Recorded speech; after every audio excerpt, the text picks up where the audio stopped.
नमस्ते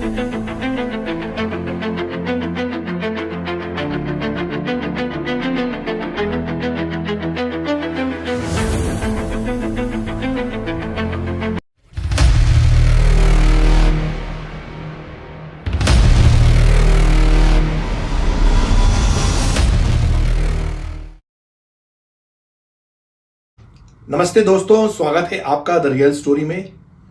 आज हम एक ऐसी कहानी लेकर आए हैं जो आपके रोंगटे खड़े कर देगी। एक फर्जी डॉक्टर जिसने अपनी जालसाजी से 7 बेकसूर लोगों की जान ले ली। ये तो बिल्कुल अभी पता चला है, उसके पहले कितने लोगों की जान ले चुका है वो, इसका अंदाजा लगाना मुश्किल है। उसका नाम है नरेंद्र यादव, लेकिन दुनिया के सामने वो बनता है डॉक्टर एन जॉन केम। दमोह के मिशरी अस्पताल में उसने हार्ट सर्जरी का खेल खेला और जो सच सामने आया वो किसी डरावनी फिल्म से कम नहीं था। आइए जानते हैं पूरी कहानी को। क्या है इस फर्जी डॉक्टर की असलियत, ये भी जानते हैं।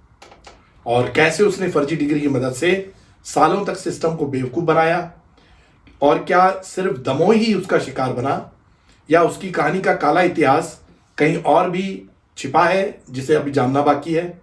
तो चलिए खोलते हैं इस रहस्य के हर पन्ने को सिर्फ आपके लिए। दमोह मध्य प्रदेश का एक छोटा सा शहर है जहां लोग अपने मरीजों को लेकर मिशन हॉस्पिटल पहुंचते थे। ये मिशन हॉस्पिटल काफ़ी फेमस है और जब लोग पहुंचते थे तो उस उम्मीद के साथ कि उनके अपने ठीक होकर लौटेंगे। लेकिन जनवरी फरवरी 2025 में इस अस्पताल में कुछ ऐसा हुआ, जी हाँ, जिसने सबको हिला कर रख दिया। एक शख्स जो खुद को लंदन का मशहूर कार्डियोलॉजिस्ट बताता था, जी हाँ, अपने आप को बहुत बड़ा विशेषज्ञ बताता था, उसने 15 हार्ट ऑपरेशन किए, दिल के 15 ऑपरेशन किए और इसका नतीजा ही निकला कि 7 मरीजों की मौत हो गई। और जब सच सामने आया तो पता चला कि ये कोई डॉक्टर नहीं बल्कि एक वहशी ठग था। उसका नाम था नरेंद्र विक्रमादित्य यादव, लेकिन उसने अपने लिए एक विदेशी नाम चुना, एन जॉन केम। क्यों चुना था?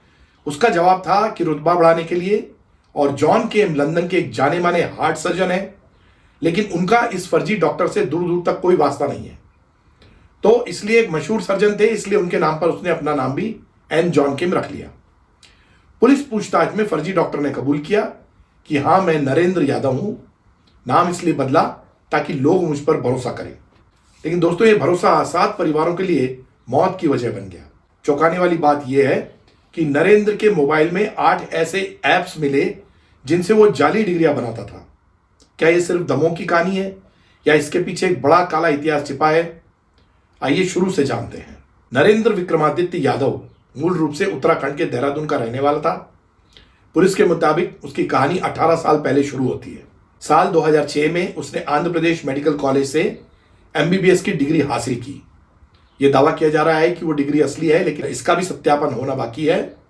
लेकिन उसके बाद उसने जो रास्ता चुना वो पूरा फर्जीवाड़े का था। उसने दावा किया कि उसके पास पुडुचेरी से कार्डियोलॉजी की डिग्री है, कोलकाता मेडिकल कॉलेज से वो MD है और लंदन से भी ट्रेनिंग ली है।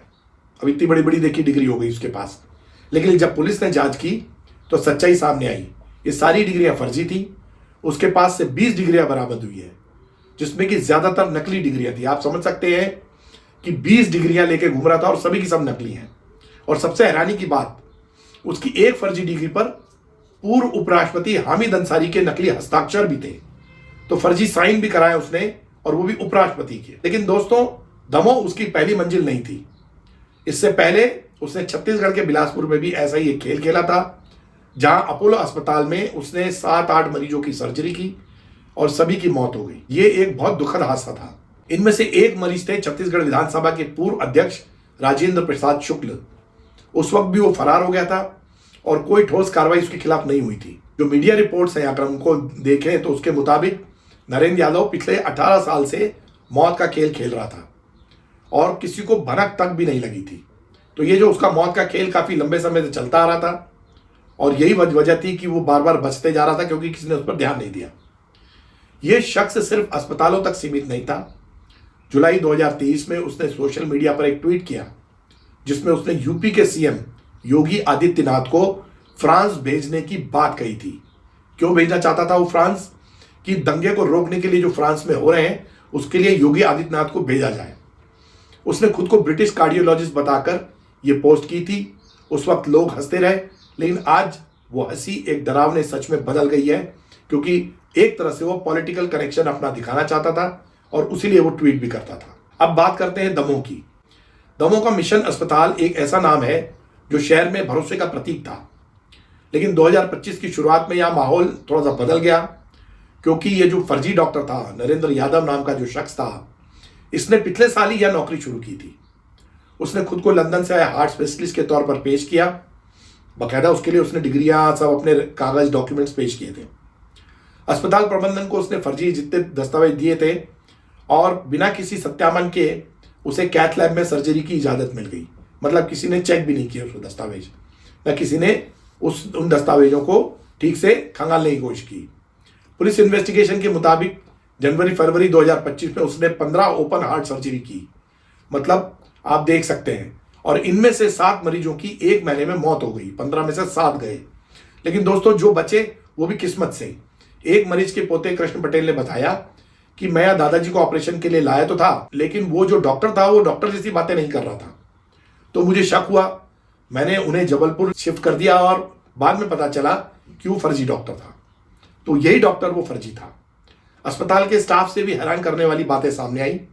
नर्स लीजो जॉय बहादुर जो थी वहां पर काम करती थी, उनने बताया कि वो अपने चैम्बर में अकेले काम करता था, पुरुष कर्मचारियों को पास नहीं आने देता था, सिर्फ महिला स्टाफ, जी हाँ सिर्फ महिला स्टाफ को रखता था, और जब मरीजों से विवाद होने लगे तो उसने बाउंसर भी रख लिए, ताकि मरीज जो है वो उनसे विवाद करेंगे तो बाउंसर से उनको मार के पीट के भगा देगा। क्या ये किसी एक डॉक्टर का व्यवहार होना चाहिए या एक ठग का डर होना चाहिए? ये तभी समझ जाना चाहिए था। 7 मौतों के बाद परिवारों का गुस्सा फूट पड़ा है। नबी कुरैशी जिनकी मां रईसा की मौत हुई है, उन्होंने बताया कि हमें कहा गया था कि दिल का दौरा पड़ा है, लेकिन बाद में पता चला कि एक फर्जी डॉक्टर ऑपरेशन कर रहा था। ये उनको बाद में पता चला परिजनों को। परिजनों का ये भी कहना है कि असली संख्या में 7 से कहीं ज्यादा हो सकती है, क्योंकि कई लोगों के इन्होंने ऑपरेशन किए हैं। 15 लोगों के ऑपरेशन, दिल के ऑपरेशन तो उसी समय हुए थे, तो मरीजों में हो सकता है हताहतों की संख्या काफी ज्यादा हो सकती है। 20 फरवरी को पहली शिकायत मिली, उसके बाद 1 अप्रैल को अस्पताल को नोटिस जारी हुआ, लेकिन नरेंद्र तब तक फरार हो चुका था। आखिरकार वो 11 फरवरी को एक होटल के सीसीटीवी में दिखा। जब वो इतने दिन उसके खिलाफ शिकायत होती रही तो वो बिल्कुल नजर नहीं आया, वहां से चला गया था।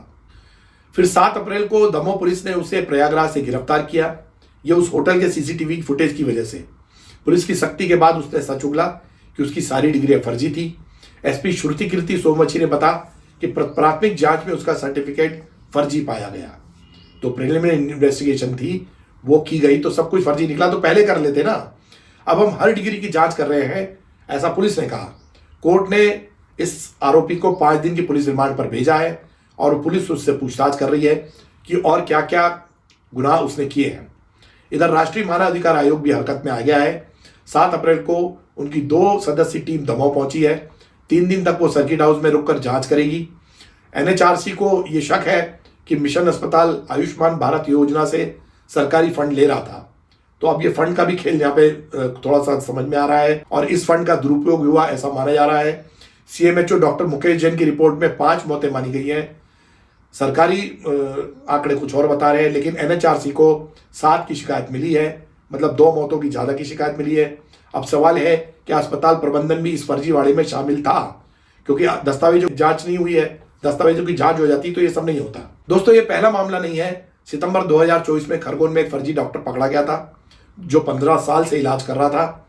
जानकारों के मुताबिक मध्य प्रदेश में फर्जी डॉक्टरों का जाल फैला हुआ है। आप किसी भी छोटे कस्बे में चले जाए, आपको फर्जी डॉक्टर मिल जाएंगे। वो जो है एलोपैथी की गोलियां दे रहे हैं, ऑपरेशन कर रहे हैं, सब कुछ कर रहे हैं। और दमोह का मामला तो सिस्टम की नाकामी का सबसे बड़ा सबूत है। नरेंद्र यादव जैसे फर्जी लोग कैसे बाल बाल बच जाते हैं, बार बार बच जाते हैं, और ये है इसकी वजह सत्यापन की कमी। मिशन अस्पताल ने उसकी सभी डिग्रियों की जांच तक नहीं की थी और मेडिकल काउंसिल वो भी खामोश रही। तो अगर शुरू में बिलासपुर में या छत्तीसगढ़ में जब वो था तो उसकी जांच हो जाती तो ये सब चीजें नहीं होती। जब नरेंद्र को कोर्ट में पेश किया गया तो गुस्साए लोगों ने उसे पीटने की कोशिश की, लेकिन सवाल ये है कि क्या सिर्फ नरेंद्र जिम्मेदार है या फिर वो सिस्टम जो उसे बार बार मौका देता रहा। एक फर्जी डॉक्टर जो कि लोगों की जान से खेलता रहा और उसे बार बार मौके भी मिलते रहे। जिस कथाकथित डॉक्टर को लेके बात सामने आई है उसके खिलाफ FIR हो गई है, जांच भी चल रही है। जांच की रिपोर्ट का इंतजार कर रहे हैं। एक बार प्रामाणिक रूप से ये साबित हो जाए जो आरोप लगाए गए हैं, उसके बाद जो भी कड़ी से कड़ी कार्रवाई होगी वो की जाएगी। कांग्रेस आरोप लगा रही झोला छाप डॉक्टर हैं या फिर उनकी डिग्री विदेश से है, लेकिन ये प्रमाणित नहीं हुआ और इस तरीके कांग्रेस का आरोप निराधार है। By and large Madhya Pradesh में स्वास्थ्य की सुविधाओं में काफी विस्तार हुआ है। हमारे मेडिकल कॉलेज बने हैं, हमारे हेल्थ सेंटर बेहतर हुए हैं, जांच की दवाई की सुविधाएं जिले स्तर पर और उसके और नीचे भी पहुंचाने के लगातार प्रयास हो रहे हैं। नए पदों की स्वीकृतियां हो गई, उनकी भर्ती हो रही है। कभी कभी इस प्रकार के जो प्रकरण सामने आते हैं वो तुरंत पकड़ में आते हैं, उनके खिलाफ कार्रवाई होती है। तो हम अपना काम कर रहे हैं और स्वास्थ्य बेहतर से बेहतर लोगों को मिल सके ग्रामीण स्तर पर, उसके लिए भी हम प्रयास कर रहे हैं। ज्यादा मेडिकल कॉलेज खुल जाए, इससे डॉक्टर्स की उपलब्धता बढ़ जाए, उस पर भी हम काम कर रहे हैं। जांच में नहीं पाया जाता है फर्जी डिग्री है कुछ, तो किस तरीके से कार्रवाई सर? इसमें तो फिर कानून अपना काम करेगा और जो कड़ी से कड़ी कार्रवाई होगी वो होगी। कुछ लोगों की मौत की बात भी सामने आ रही है कि जो उन्होंने इलाज किया था, वो जो मौतों की बात सामने आ रही है वो उसकी पुष्टि होने के बाद फिर जघन्य अपराध के खिलाफ जो भी कार्रवाई होती है वो होगी। तो दोस्तों, ये थी नरेंद्र यादव उर्फ एन जॉन केम की कहानी। एक ऐसा शख्स जिसने डॉक्टर का चोला पहनकर मौत बांटी, दमोह में 7, बिलासपुर में 8 और न जाने कितनी और जिंदगियां उसने छीन ली हैं। अब इसकी तहकीकात हो रही है, धीरे धीरे एक एक करके सत्य सामने आ रहा है, सच्चाई सामने आ रही है। लेकिन अब वक्त है सवाल उठाने का, हमारा सिस्टम कब सुधरेगा? क्या आप कराएंगे फर्जी डॉक्टर से इलाज? ये हम आपसे पूछ रहे हैं। क्या आप अपने इलाके में किसी फर्जी डॉक्टर को जानते हैं? कभी आपने उसकी रिपोर्ट की है? अगर हाँ तो हमें कमेंट में बताएं। अगर कि आप जानते हैं, इस वीडियो को शेयर करें ताकि हर परिवार तक ये सच पहुंचे कि फर्जी डॉक्टरों से दूर रहा जाए। ऐसे डॉक्टर्स, झोला छाप डॉक्टर्स जो लोगों की जान से खेल रहे हैं, उनसे दूर रहें। अगर आपको स्टोरी पसंद आई हो तो लाइक करें, सब्सक्राइब करें और बेल आइकन को दबाना ना भूलें। तब तक के लिए सुरक्षित रहें, सचेत रहें। हमारे साथ बने रहने के लिए आपका बहुत बहुत धन्यवाद। जय हिंद।